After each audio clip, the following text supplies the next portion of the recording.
शव को अकेला क्यों नहीं छोड़ा जाता? दोस्तों, क्या आपको पता है मृत्यु के बाद शव को अकेला छोड़ने से मना क्यों किया जाता है?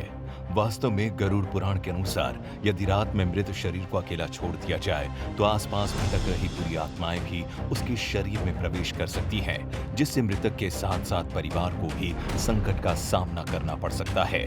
और दूसरा ये कि अगर शव को अकेला छोड़ दिया जाए तो उसके आसपास लाल चींटियां या नरभक्षी प्राणी या पशु आकर शव को खा सकते हैं। इसीलिए वहां कोई न कोई व्यक्ति बैठकर शव की देखरेख करते रहना चाहिए। दोस्तों, शव इसलिए भी अकेला नहीं छोड़ा जाता क्योंकि मृतक की आत्मा वहीं पर रहती है। जब तक उसका शरीर जल नहीं जाता तब तक वो उसके शरीर में प्रवेश करने की कोशिश करती है। साथ ही वो अपने परिजनों को भी देखता है। अकेला छोड़ दिए जाने से उसका मन काफी दुखी हो जाता है।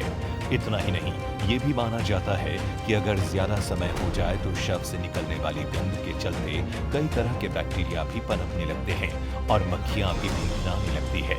इसीलिए उसके पास कोई न कोई रहता ही है ताकि वहां ऐसा कुछ भी न हो। और तो और शव को अकेले छोड़ने से कई लोग जो तांत्रिक कर्म करते हैं उनकी वजह से मृत आत्मा संकट में पड़ सकती है।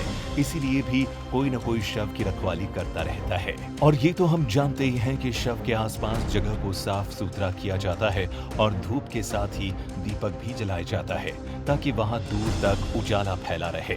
इसका ये भी कारण है कि मृतक कहीं अधोगति में न चला जाए, क्योंकि रात्रि के अंधकार में अधोगति वाले कीट पतंगे, रेंगने वाले जीव जंतु और निशाचरी प्राणी ज्यादा सक्रिय रहते हैं। उस समय आत्मा यदि गहरी तंद्रा में है तो उसके अधोगति में जाने की संभावना भी बढ़ जाती है। दोस्तों, आपने ये भी जाना कि शव को अकेला क्यों नहीं छोड़ा जाता, लेकिन क्या आपको ये पता है कि दाह संस्कार कुछ समय के लिए टाला जाता है, जिसके पीछे भी कई कारण हैं? आइए जानते हैं। हिंदू धर्म में अगर सूर्यास्त के बाद मृत्यु हुई है तो शव को नहीं जलाया जाता है। इस दौरान शव को घर में ही रखा जाता है और किसी न किसी को उसके पास रहना होता है। उसका अंतिम संस्कार अगले दिन किया जाता है।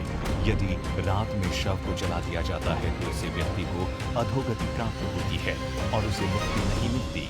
ऐसी आत्मा असुर, दानव या पिशाच की योनि में दोबारा जन्म लेती है। किंतु यदि किसी व्यक्ति की मृत्यु पंचक काल में हुई है तो शव को नहीं जलाया जाता है। जब तक पंचक काल खत्म नहीं हो जाता तब तक शव को घर में ही रखा जाता है और किसी न किसी को शव के पास रहना होता है। गरुड़ पुराण के साथ साथ कई धार्मिक ग्रंथों में उल्लेख है कि यदि पंचक में किसी की मृत्यु हो जाए तो उसके साथ उसी के खानदान के 5 और लोगों की मौत हो जाती है। इसी डर की वजह से पंचक काल के खत्म होने का इंतजार किया जाता है। लेकिन इसका हल ये भी है कि मृतक के साथ आटे, बेसन या कुश यानी कि सूखी घास से बने 5 पुतले अर्थी पर रखकर पांचों का भी शव की तरह पूर्ण विधि विधान से अंतिम संस्कार किया जाना चाहिए। ये सब करने से पंचक दोष समाप्त हो जाता है। इसके साथ जानते हैं दाह संस्कार जल्दी न करने के पीछे ये कारण है। यदि कोई मर गया है और उसका पुत्र या पुत्री उससे कहीं दूर रहते हैं तो उनके आने का इंतजार किया जाता है। तब तक शव को घर में ही रखा जाता है और किसी न किसी को शव के पास रहना होता है। ऐसा कहा जाता है कि पुत्र या पुत्री के हाथों की दाह संस्कार होने पर मृतक को शांति मिलती है, वरना वो भटकता रहता है। अब आपको बताते हैं मरने के बाद कहां-कहां से गुजरती है। दोस्तों, पुराणों के अनुसार व्यक्ति की आत्मा शुरुआत में अधोगति होकर पेड़ पौधे, कीट पतंगे, पशु पक्षी योनियों में विचरण कर ऊपर उठ जाती है और आखिरी में वो मनुष्य वर्ग में प्रवेश करती है। मनुष्य ने अपने कर्मों के अनुसार खुद को नीचे गिरा लिया है तो वो किसी पक्षी या पशु की योनि में चले जाएंगे। ये क्रम चलता रहता है, जिसका अर्थ है मनुष्य जितना नीचे गिरता है वो कर्मों से ऊपर उठता चला जाता है।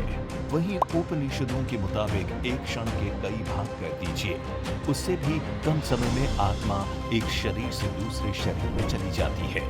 ये सबसे कम समय अवधि है और सबसे ज्यादा समय अवधि है 30 सेकेंड की। परंतु पुराणों के अनुसार ये समय 3 दिन, 13 दिन, सवा माह या सवा साल का हो सकता है।